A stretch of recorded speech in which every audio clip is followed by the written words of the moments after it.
हमारी माएँ बहनें रो रही होती हैं, छोटे बच्चे 5-6 साल के उनको घर से निकालते हैं। What nonsense is this? What are they doing?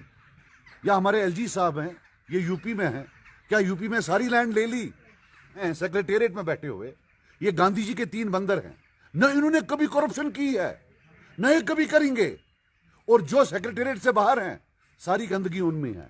मैं प्रेडिक्ट कर रहा हूं आज ये जितने अमीर लोग हैं, एक एक अपनी जमीन वापस ले लेगा, मरेगा गरीब वहां। ये याद रखें कि मुझे गलत फहमी थी कि आप हम सबके प्राइम मिनिस्टर हैं। प्लीज मुझे बताइए मेरा प्राइम मिनिस्टर कौन है? उन गरीबों का कौन प्राइम मिनिस्टर है जिनको आप बुलडोज कर रहे हो? जहां गरीब लोगों को जो 3 मरले 4 मरले पर बैठे हैं, उनके घर बुलडोज किए जा रहे हैं। और ये भी कोई दिन नहीं है कि जब एलजी ऑफिस से बयान नहीं आता हम गरीबों को टच नहीं कर रहे। या तो वो वीडियो झूठे हैं या एलजी ऑफिस के यहां से झूठ। ये जो एविक्शन ड्राइव है स्टेट लैंड रिट्रीव करने की, इसके अपने मेरिट्स हो सकते हैं, लेकिन कोई भी काम करने के लिए एक कायदा कानून होता है। The law of the land can not be violated. The law of the land has to be obeyed. अगर आपने वीडियोस देखी होंगी जो सोशल मीडिया पर है, वो कोई दिन नहीं, इंक्लूडिंग आज का दिन, जब वीडियोस नहीं आते हैं जहां गरीब लोगों को जो 3 मरले 4 मरले पर बैठे हैं, उनके घर बुलडोज किए जा रहे हैं। और ये भी कोई दिन नहीं है कि जब एलजी ऑफिस से बयान नहीं आता हम गरीबों को टच नहीं कर रहे। अब 2 बातें हैं, या तो वो वीडियो झूठे हैं या एलजी ऑफिस के यहां से झूठ बोला जा रहा है। दूसरी बात, पूरे हिंदुस्तान में एक सिस्टम है कि नोटिस दी जाती है। It's not only the law of natural justice, but it's of the law of the land that you have to give a notice. ये बताएं कौन सी नोटिस कहां ये दे रहे हैं?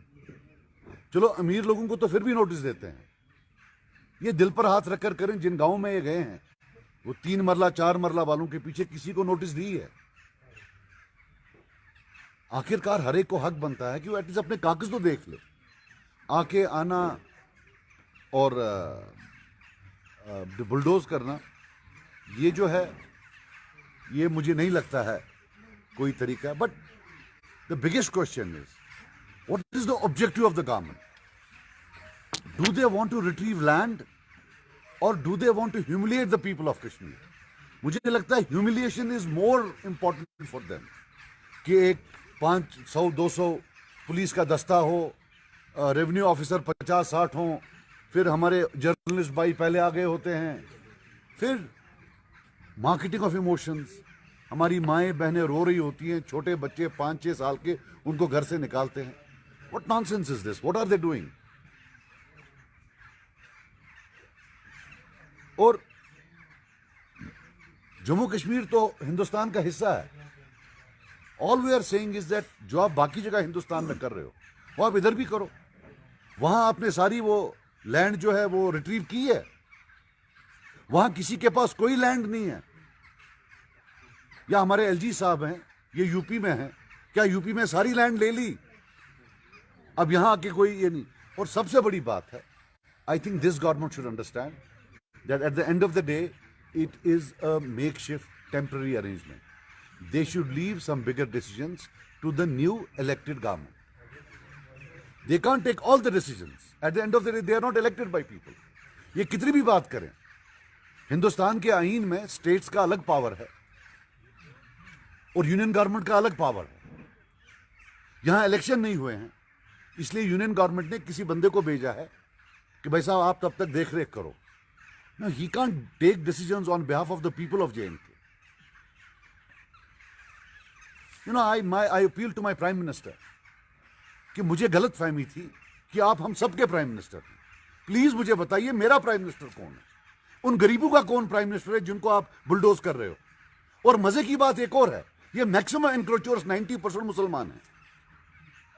95% एनक्रोचर्स मुसलमान हैं। 2-4 को डाल दिया दिखाने के लिए, बाकी सब मुसलमान हैं। हमारा प्राइम मिनिस्टर कौन है? हमारी ये गलतफहमी दूर करें ना। हमारा एलजी कौन है? You can't do this. और ऐसा नहीं है,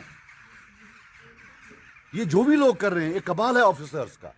5 हैं, 7 हैं, 8 हैं, जो इलेक्टेड गवर्नमेंट के खिलाफ भी हैं, इलेक्शन वालों के खिलाफ भी हैं।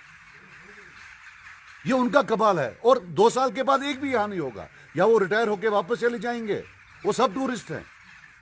ये टूरिस्ट इतनी बर्बादी करे, इसके सोसाइटल इंपैक्ट होंगे। If you are creating homelessness, if you are inventing homelessness, बाद में तो हमारे बच्चों ने, हमने, आपने सब मिलकर उसके जो सोशल इंपैक्ट होगा वो किसने करना? ये तो टूरिस्ट लोग तो उठ के चले जाएंगे। So all I am saying is कि please get out of your arrogant mode, this them and us. कि ये जो देम हैं सेक्रेटेरिएट में बैठे हुए, ये गांधी जी के 3 बंदर हैं। न इन्होंने कभी करप्शन की है, न ये कभी करेंगे। और जो सेक्रेटेरिएट से बाहर हैं, सारी गंदगी उनमें है। This can not be true. This just cannot be true that a group of 6 people are angels who have descended from earth.